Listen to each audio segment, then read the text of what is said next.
Good afternoon. Happy Thursday. All right, just a few things at the top, and then happy to take your questions. Secretary Austin returned yesterday from a busy week of travel. A summary of highlights includes productive working meetings with his NATO counterparts in Brussels and a first-ever G7 defense ministerial in Naples. A historic visit to Kyiv in which the Secretary underscored the United States' unwavering commitment to supporting the Ukrainian people in their fight for freedom, and a papal engagement at the Vatican in Rome in which the Secretary and His Holiness Pope Francis discussed shared concerns over global security challenges and the importance of promoting peace and stability in conflict-affected regions. Turning to the Middle East, yesterday Secretary Austin spoke by phone to Minister Gallant to discuss Israel's operations in Lebanon and the humanitarian situation in Gaza. Secretary Austin expressed his condolences for the IDF brigade commander killed in the northern Gaza Strip over the weekend and welcomed the movement of humanitarian assistance through the Erez crossing. He urged that Israel take all necessary steps to address the dire humanitarian situation in Gaza and to work to seize opportunities for the release of hostages and a ceasefire presented by the death of Sinwar. The Secretary also expressed his deep concern over reports of strikes against the Lebanese armed forces and emphasized the importance of taking all necessary measures to ensure the safety and security of the Lebanese armed forces and UNIFIL forces. And earlier today, U.S. forces participated in an Iraqi-led operation against ISIS fighters in the Anbar province in Iraq. Our assessment of the operation: no U.S. personnel injured in the operation. We'll have more info to share soon. Additionally, I have an update on the 2 service members wounded in a partnered raid with Iraqi security forces on October 22nd. Earlier this week, the ISF, enabled by personnel from CJTF-OIR, conducted strikes and follow-on raids on multiple ISIS locations in central Iraq, targeting several senior ISIS leaders and killing at least 7 ISIS operatives. During the operation, 2 U.S. military personnel were wounded by an explosion while assisting Iraqi forces with site exploitation. While both service members sustained serious injuries, they are in stable condition and are currently en route to Walter Reed Medical Center for follow-on care. Additionally, we recently learned a 3rd service member is being assessed for potential TBI. And as you know, TBI numbers can fluctuate over time. All are in stable condition and receiving the care that they need. We will provide more information about the outcome of the raids and the status of these service members as it becomes available. And finally, today, President Biden issued the first ever National Security Memorandum on Artificial Intelligence. The department strongly supports the leadership of the President and the Vice President to prioritize the adoption of artificial intelligence in national security. The department worked with the NSC and our interagency partners to align on the scope of work outlined in the NSM and to begin preparations on implementing the guidance directed to the DoD. To keep pace with the rapid maturity of this technology, we intend to leverage existing efforts like Replicator and our experimentation efforts like the Global Information Dominance Experiment and the Rapid Defense Experimentation Reserve. The Chief Digital and AI Office is working closely with industry, the AI Safety Institute of the Department of Commerce, and the military departments to accelerate ethical and responsible use of AI. To support international partnership and building off of the political declaration on responsible military use of AI and autonomy, next week, the department is hosting a 3-day Responsible AI in Defense Forum with 16 nations in the AI Partnership for Defense, NATO partners, and key partners in the industry. And with that, I'd be happy to take your questions. Lita. Thanks, Sabrina. 2 things. One, just on this latest Iraq operation, U.S. forces were with, again, Iraqi forces. Was this a similar raid to what happened the other day? Is it that type of thing? And do you have any details on ISIS killed or anything like that? So still waiting for a final assessment of the raid. Similar in that this raid was like the one on October 22nd and going after ISIS fighters in Iraq. This was an Iraqi-led operation, so U.S. forces participated, but it was an Iraqi-led operation. Hopefully we'll have more to share soon. But as I mentioned, I'm not, to my knowledge, no U.S. personnel injured. And then secondly, on North Korean forces in Russia, do you have any updates on whether or not you've seen any movement of North Korean forces out of Vladivostok? Are they moving across Russia? Are they moving into near Ukraine? Anything on that? Sure.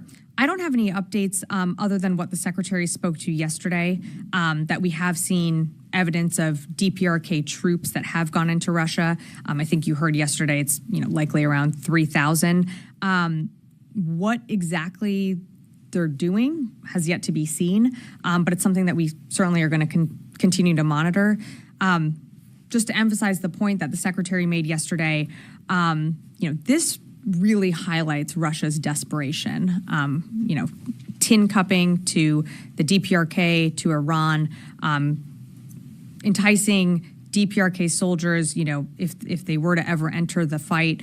I think that shows that Putin has failed in his strategic objectives on the battlefield, but we're going to keep monitoring, and we'll keep you updated. Right, but the White House made it clear they're training, there's efforts to train them. You, at this point, don't know or have not seen any evidence that they have moved out of the training to other locations?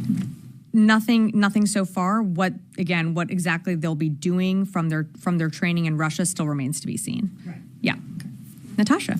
Thanks, Sabrina. So it seems like there's been pretty significant uptick in the number of these raids against ISIS figures, the Iraqi-led raids. And you keep saying that they are Iraqi-led, but service members keep getting injured, and we had heard, that part of the problem is booby traps, but that usually affects kind of the first person through the door. So if these are Iraqi-led, why do these U.S. service members keep getting injured? And can you explain, I guess, in more detail what their actual role is in these raids? For some of the raids, I'd have to get you more information. I'd refer you to CENTCOM and exactly for each raid what U.S. personnel are assisting with, as each raid is slightly different. In terms of injuries, these are still, even though they're Iraqi-led, they are still U.S. personnel that are putting themselves, in an area where there's dangerous activity.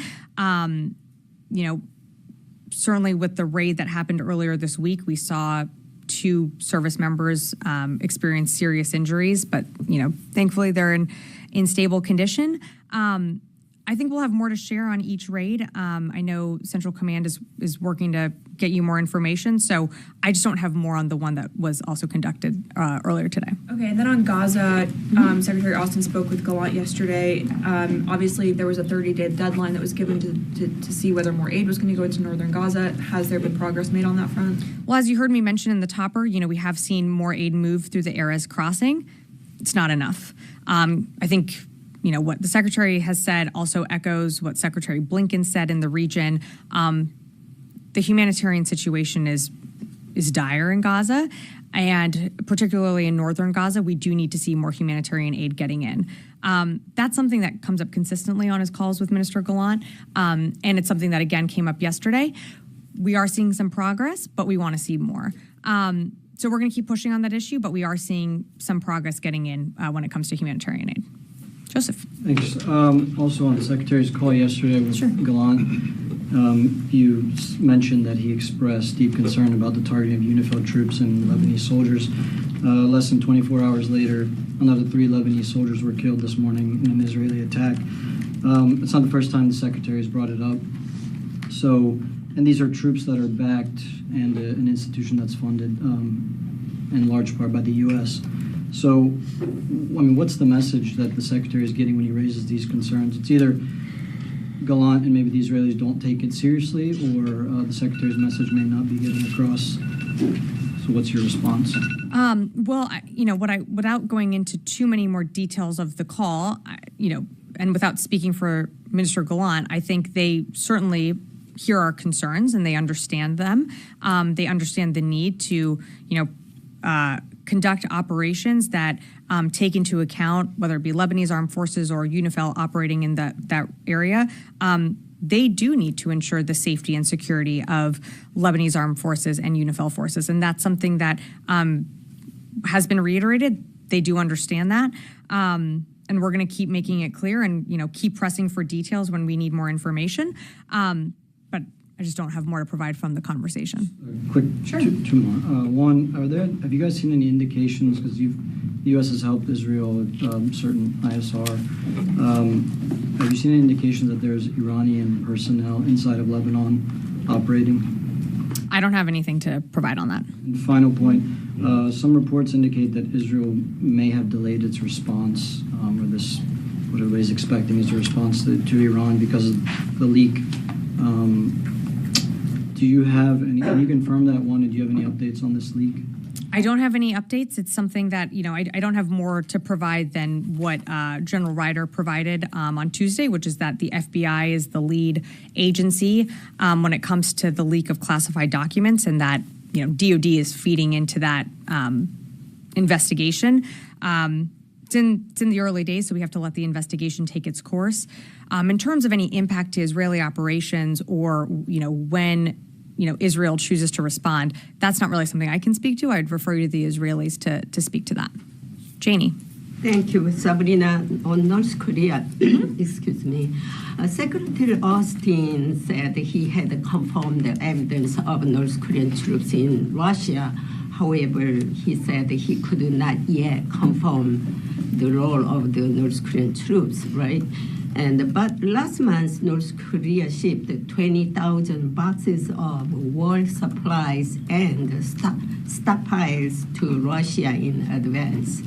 Ultimately, it is clear that the North Korean military will play a role in intervening in Russia's war in Ukraine by sending troops. How do you assess this? Yes, Janie, there's a clear relationship and a clear link between the DPRK and Russia. And we've seen that over the course of the war and as it's developed. The DPRK, Iran, are providing military assistance and support as Russia engages in this illegal war and has been for 2.5 years. I think what's really important here, and to take a step back, is Vladimir Putin has become so desperate that he is now willing and soliciting, potentially support from the DPRK to put their personnel on the battlefield. We're talking about, over 500,000 casualties that, Russia has experienced on the battlefield. So if the DPRK soldiers enter into combat, they would be co-belligerents, and that is a very serious issue. But it's not it's something that we're, aware of this relationship. We're going to continue to monitor. I think, again, the important point here is that it really highlights Putin's desperation because he has really failed to meet his strategic objectives on the battlefield. When North Korean Kim Jong-un inspected the ICBM unit and ordered nuclear readiness, can you predict that North Korea and Russia are likely to use nuclear weapons at a critical time? I don't have anything on what you're referring to, if you're referring to any testing, but we've seen that saber rattling, dangerous rhetoric coming out of Russia. It's something that we certainly take seriously, but nothing's changed in terms of our nuclear posture. What's up? Thank you. I have several on Ukraine, and then we'll be on the AI. Sure. So North Korean troops, if they are used in a fight against Ukraine, would that prompt a stronger response from the United States, like increased military aid packages, or maybe lifting restrictions on longer-range weapons or something else? Well, what I would say is, without getting into the hypotheticals, in terms of increased assistance, I mean, just within the last week, we've rolled out nearly $800 million in aid and presidential drawdown packages to Ukraine. That is significant, and that's just within the last week. The commitment to Ukraine hasn't changed. Our policy on long-range strikes and being able to use something like ATACMS has not changed. I think you've seen time and again this administration's commitment to Ukraine for as long as it takes. But it's not just us, it's allies and partners. And one of the things that was discussed at, the NATO Defense Ministerial, at the inaugural G7 Ministerial, there is wide support for Ukraine within the international community, not just within Europe. So it's not just the United States supporting Ukraine, it is a global effort. But again, just can't get down into the road of hypotheticals. We saw House Intelligence Committee Chairman Mike Turner. He yesterday said that if North Korean troops do attack Ukraine, the U.S. should take direct military action against them. Is this something that might be possible? Look, I'm, again, just not going to get into hypotheticals. Right now, what we are doing as the Department of Defense is supporting Ukraine with its military objectives, which is helping with security assistance.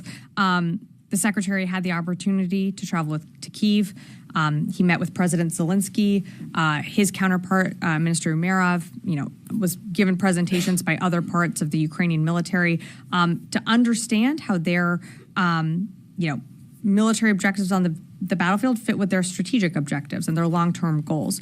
Again, I can't go down the road of hypotheticals because right now, what exactly DPRK troops are doing in Russia still remains to be seen.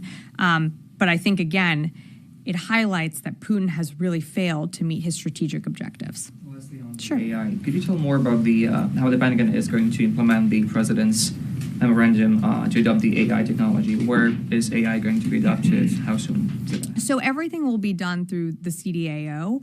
Again, the NSM was just rolled out today, so there'll be more to come. And as I mentioned in the top, we are having a summit. I believe it's in the first part of next week, so there'll be more to share after that. Noah. Given that Secretary Austin has spoken to his Russian counterpart directly in the past, I'm wondering if the presence of North Korean troops there now as a new development is something he could raise in a direct call. If there was a direct call to read out, I would certainly do that. But right now, I don't have any calls to read out.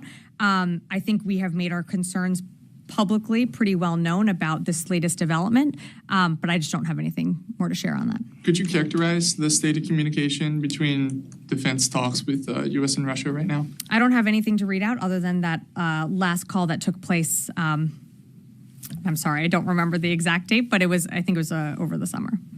Another quick one. The DIA put out a report yesterday on nuclear issues, specifically assessing adversaries like Russia and China. It listed motives for China's nuclear buildup that haven't necessarily been talked about before, at least in such a report. Among them are putting more capabilities behind long-held strategic concepts, and another is parity with the U.S. in terms of its nuclear buildup. Is that reflecting increased clarity for the U.S. on something that they traditionally struggled to get the Chinese to talk about publicly? Yeah, Noah, I don't have more to share on the report. I think I'd let the report's findings speak to itself, but just don't have more to add from here. Yeah, in the back. Thank you, Sabrina.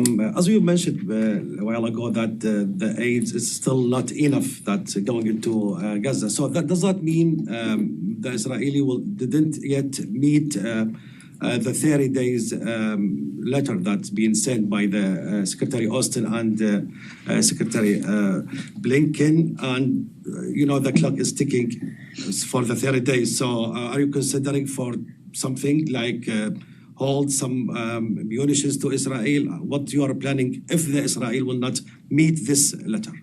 Well, what I mentioned in the top was that we are seeing more aid come through the Erez crossing, and that is a good sign, and we want to see more. It's not enough. More needs to be done, and we know that the situation, particularly in the north, is getting worse. But we have seen some more aid get in. Again, not going to speak to the letter, but I can tell you that this is an issue that the Secretary has raised with Mr. Gallant, and of course you saw Secretary Blinken in the region directly raising it as well. I have another one, please. Sure. Today there is Secretary Blinken already announced that U.S. and Israeli negotiators are set to travel to Doha in the coming days to attempt to reach a ceasefire and hostage deal in Gaza. I know the DOD, they are not involved directly in this negotiation, but this time, how much do you have confidence maybe will be like some progress will happen in Doha? We have listened from the White House. This is a good chance for that to have some progress in this negotiation. What about the DOD? Yeah, no, thanks for the question. Look, I think you've seen a commitment from this administration to continue to engage parties to come to the table to reach a ceasefire. As you just mentioned before, the humanitarian situation is dire. So we know that a ceasefire would be the best way to get, whether it be food, water, humanitarian needs in, as well as medical treatment into Gaza. we also know that, Israel has been effective in really dismantling Hamas in Gaza. Hamas, cannot conduct the type of attack that they conducted on October 7th today. They just don't, they have been dismantled into a way where they are not that same organization pre-October 7th. We have also urged, Sinwar's death is an opportunity. Let's use it. So again, you're seeing Secretary Blinken in the region. I don't have more to add to his comments, but we certainly haven't given up hope. It's something that this administration is going to continue to push for. Yeah. Sorry, two questions. The first is that Harry S. Truman, which is supposedly on its way to the Middle East, is currently in the North Sea doing some stuff with the Arctic. So I was wondering what kind of message is that sending that carrier strike group can take an extended period to go up to the high north instead of going straight to the CENTCOM area of response. And then second, the DoD IG report came out today about naval SEAL training following the death of Kyle Mullen, highlighting that the DoD nor the Navy SEALs have policies about sleep deprivation and PED testing. So I was wondering if the DoD is planning to create any policies as a result of that investigation. Let me take the question on the investigation. In terms of the Harry S. Truman, first, let me remind you that in the CENTCOM AOR, we still have the Lincoln operating. The Truman, as I know folks track where our ships are moving, was always scheduled to do this exercise. It was a planned exercise. She is in the EUCOM AOR continuing to operate. I don't have any announcements to make on her movements other than that she could, continue to operate within the EUCOM AOR, which includes the Mediterranean. But it's important to remember that we've not only have the ABE operating in the CENTCOM AOR, we've augmented our airframes as well. And so, we have, a lot of air power in the region. And of course, as you're tracking, we also have the THAAD battery that's in Israel. So, for more on the Harry S. Truman, I'd refer you to, EUCOM or the Navy to speak to her movements, but I don't have anything to announce today. Just to quickly follow up, is there any concern about the straining of carrier strike groups since you're bringing in some from the Indo-Pacific area now? It seems that all of our East Coast ones are pretty much going deployment with extensions. So is there any concern from the DoD that we're straining our sailors, we're straining our ships past what they can do? Look, one of the Secretary's priorities is taking care of our people. It's something that he is always concerned about if we are putting a strain on our apparatus or or any service. But these are decisions made in conjunction with the Joint Staff that he feels necessary to deploy carrier strike groups when appropriate. October 7th was something that, we did not predict was going to happen. So we did have to surge new capabilities to the region, and you've seen us rotate those out as, some carrier strike groups have had to be extended over time. Secretary completely knows and understands that folks have to come home. They have to see their families, and of course, that ship has to go through significant amount of maintenance. So it's absolutely something that's on the Secretary's mind. It's on our service chiefs' minds as well. And I think that's why, taking care of our people is one of the Secretary's priorities. Charlie. Welcome back. Thank you. It's nice to see you. Regarding the leak, we know that the Secretary of Defense and Minister Gallant spoke. Mm-hmm. We never got any details, no readout of that conversation. There's a readout posted on defense.gov. Exactly about what they spoke about? We have a readout of their call from Saturday and from yesterday. They spoke, but there are no details as far as... I don't have more details to provide other than the readout that's online. I don't have the readout in front of me. There's a level of trust, I suppose, that may have damaged that relationship.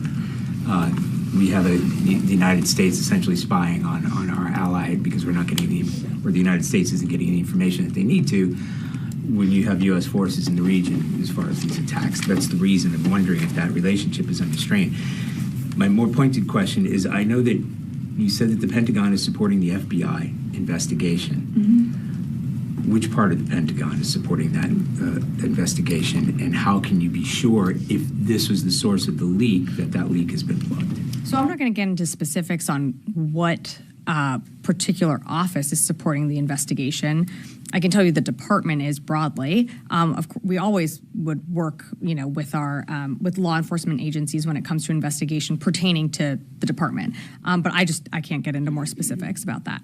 In terms of, you said, paraphrasing here, but you said is the relationship between the United States and Israel under a strain. Look, the Secretary continues to speak to Minister Gallant. He spoke to Minister Gallant just yesterday as we were coming home from Italy. I expect more engagements with Minister Gallant to continue in the future. I think they have a very good relationship with each other. They've spoken to each other quite frequently, but I just don't have more to add in terms of these intel leaks. Yes. Thomas Savelli, military.com. Hi. Can the Pentagon provide any update on hurricane response? Active duty soldiers were called up for recovery. Are they still assisting at this point? And is there any further analysis of damage to DoD installations from those storms? Thanks for the question. I don't have more to provide than what General Ryder provided on Tuesday, which is that the active duty that we're assisting North Carolina, particularly around Hurricane Helene, their mission is ending and will be back, I think, tomorrow. So, during that time, they delivered his incredible amount of life-saving aid to folks that needed it most in the North Carolina communities. Again, this is a FEMA-led effort, but, of course, we were happy to plug in where we could and provide the resources that we did. But their mission is coming to a close. And one more question. Presidential election right around the corner. Is DoD preparing in any specific ways, whether that's for potential public demonstrations, National Guard response to polling locations, or is U.S. Cyber Command, monitoring election interference, anything of that? I don't have anything to provide right now in terms of any requests for assistance. In terms of Cyber Command and monitoring elections, I think we always monitor for misinformation, and unfortunately, we continue to see misinformation in the social media spaces continue to push false narratives. And so that's something that we always monitor and have called attention to, whether it be from this podium or others in the administration. But I just don't have more to add. Yes. Thank you, Sabrina. So as you point out, within a week, this is the second joint operation against ISIS in Iraq. In Syria, there have been the same operations. Does it mean that ISIS is reviving and regrouping?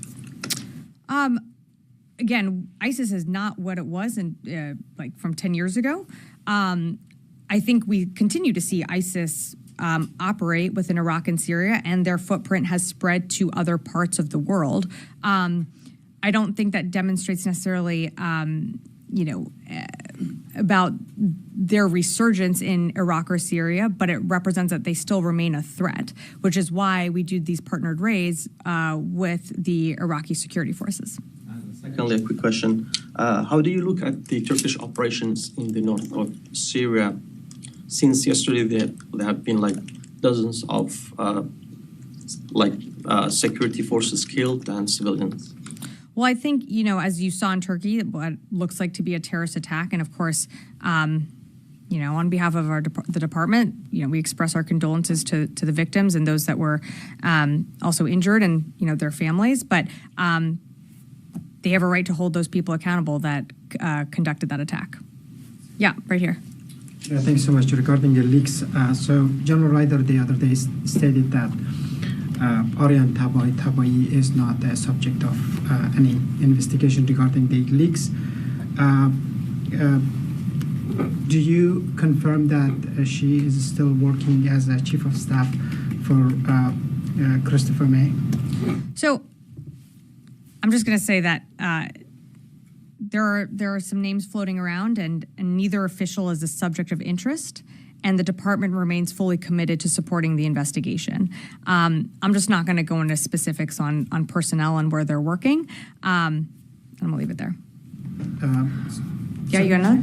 So do you deny that do you confirm whatever the General Ryder said the other day, that she is not particular, because her name is out there she has been named. So yeah, and I think it's really dangerous when a investigation is just a few days in to be putting names out there. Again, as General Ryder said, and I will say again, neither of the officials whose names are circulating are the subject of interest in this investigation, and we are committed to working with the FBI on this. Just to make it clear, and I don't think I can make it more clear.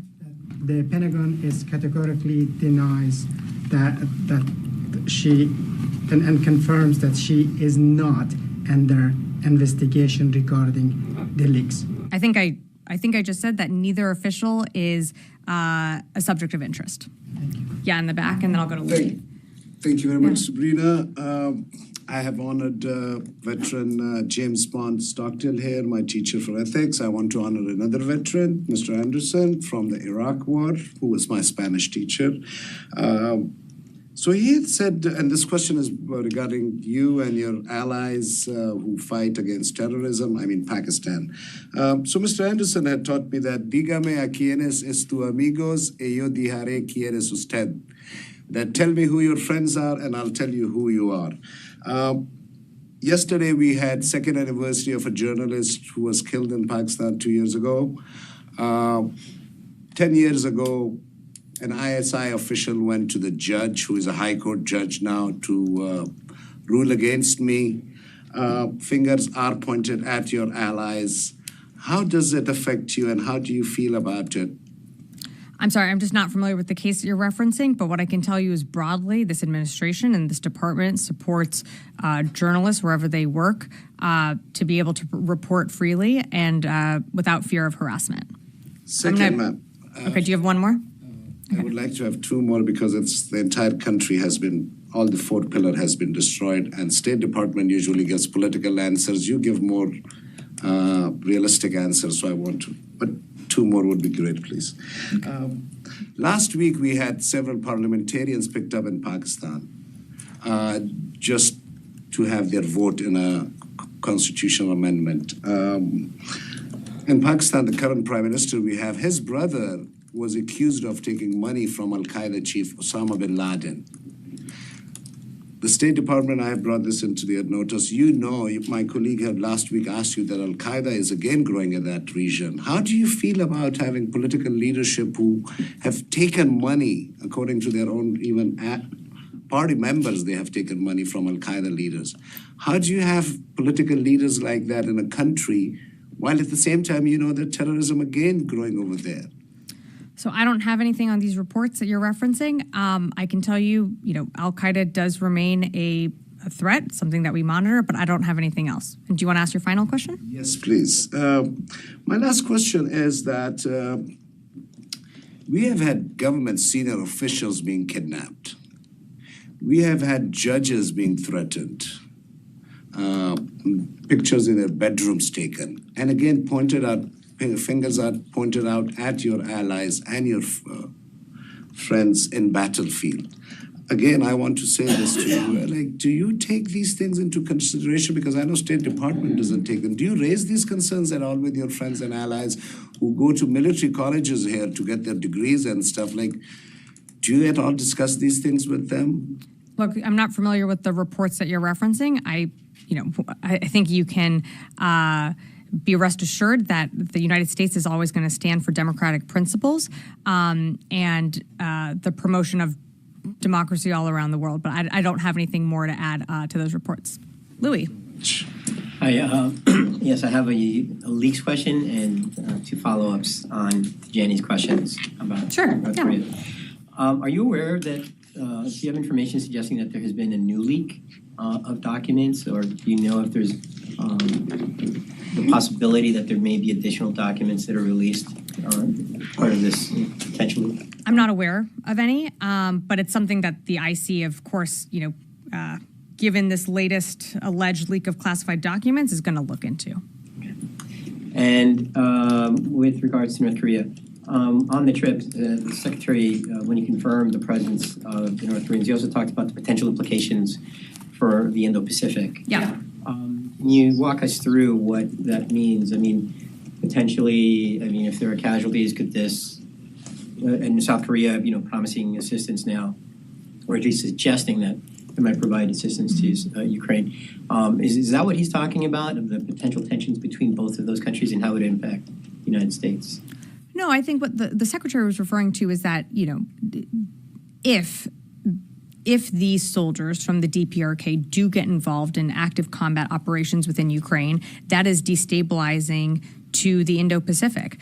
And of course, that has an impact to our allies, whether it be in Europe or in the Indo-Pacific, particularly the Republic of Korea.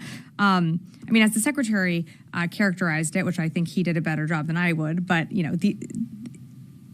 if it is the case that DPRK soldiers enter into combat, they would be co-belligerents with Russia, and that is a very serious issue. It's also serious that this does highlight Russia's desperation. And so I think because it highlights Russia's desperation, it also highlights the fact that we have been successful in continuing to arm and support Ukraine with what it needs. And it's not just the department. Of course, we roll out multi-million-dollar packages to Ukraine, but you have other sections of this administration from energy, state, et cetera, that have also supported Ukraine during this time. And I think it also shows that under the secretary's leadership, the UDCG, which convenes monthly, has been incredibly successful in galvanizing the world. I'll leave it at that. On North Korea, Ukraine's Defense Intelligence Service has posted a statement publicly saying that as of yesterday, they have detected the movement of North Korean troops into Kursk. Can you provide a comment or any indication if that is an accurate report? I don't have anything on that report. All I have is what I was able to, what the secretary mentioned yesterday, and I know the White House also did as well, but I don't have anything more on those reports. It's something that we're going to monitor, and as we, have committed, we'll keep you updated on that. I see Mike with a question. Yeah. How comfortable are you that Israel actually pays heed to the suggestions that are coming from Secretary and the other leaders? If they had paid attention, if Israel had listened to you, they wouldn't have gone into Rafah. Yahya Sinwar would still be alive. They wouldn't have launched these attacks into Lebanon that decimated the Hezbollah leadership. They wouldn't have launched a strike into Tehran that took out the other leader there. Do you think they're just ignoring you, and what's the reason? Oh, Mike, that's quite a leaning question. I would say that we never said you can't conduct operations to dismantle and go after Hamas leadership, but we were concerned about how operations take into civilians and removing those civilians from the battle space. That's something we've impressed upon them.